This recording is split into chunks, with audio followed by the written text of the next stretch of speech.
Hey Destiny Church, have you ever heard anyone say that stories sell?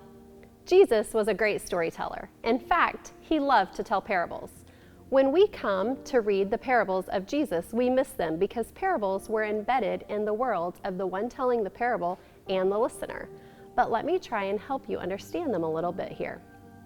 Parables were stories that conveyed in simple images great truths about God. They convey theology, they conveyed what Jesus felt that God was like and what he expects us to be like. We find his Jewish contemporaries also telling parables, and they would use stock images.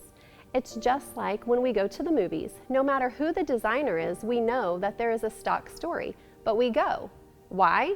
Because we want to see how this movie is going to tell it differently than the last one. The same thing was true with the telling of the parables, but parables are a part of their world, and that's something that often we find separation from. We also sometimes miss out on the parables because of how we've become to name them.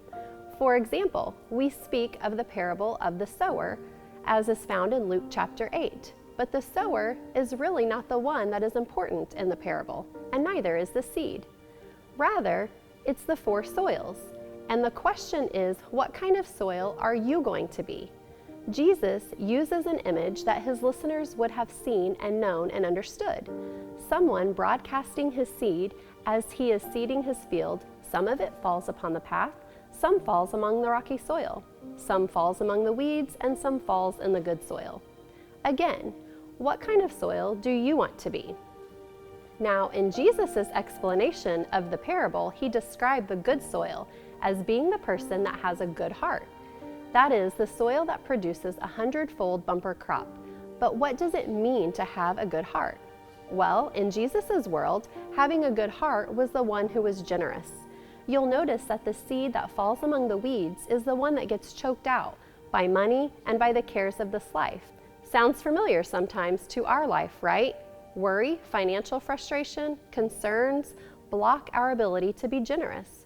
But it's the one that falls on good soil, the one that has a good heart. That's the one that Jesus expects his listeners to say, I want to be like that. How do you want to be? What kind of soil are you? Are you the good soil? Then have a generous heart, have a good heart, and share with those in need.